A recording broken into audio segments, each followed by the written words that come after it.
এতগুলি দল থুইয়া জামাত ইসলামী করেন কেন? অনেক জবাব দিছি, এখন আর জবাব দিয়ে কুলাইতে পারি না, সেই জন্য লিখে নিয়ে আসছি আমি কেন জামাত ইসলামী করি। এটা হলো বই। এই বইয়ের মধ্যে আমি সব কথার জবাব দিয়েছি।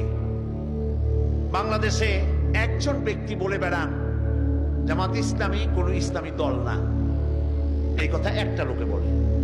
পৃথিবীতে আর কোন মায়ের সন্তান নয় এই রকমের বেয়াদবিপূর্ণ ধৃষ্টতাপূর্ণ কথা বলতে পারে একটা মানুষ নাই।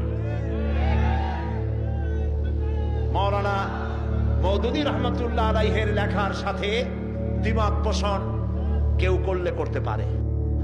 যে বেশি কথা বলে দুই একটা কথা ভুল হয়েও যেতে পারে, যিনি বেশি লেখেন দুই একটা গলত হয়ে যেতেই পারে। মাওলানা মওদুদী তিনি কোন মাযহাবের ইমাম নন, তিনি কোন ফকিহ নন, তিনি ইসলামিক মুফাক্কির ইসলাম মুজাদ্দিদ ছিলেন। আলহামদুলিল্লাহ বলেন। লেখায় ভুল হতে পারে, আপনি দ্বিমত করেন, কিন্তু জামাত ইসলামী ইসলামী দল নয় এই কথা যিনি বলেছেন কিয়ামতের দিন আল্লাহ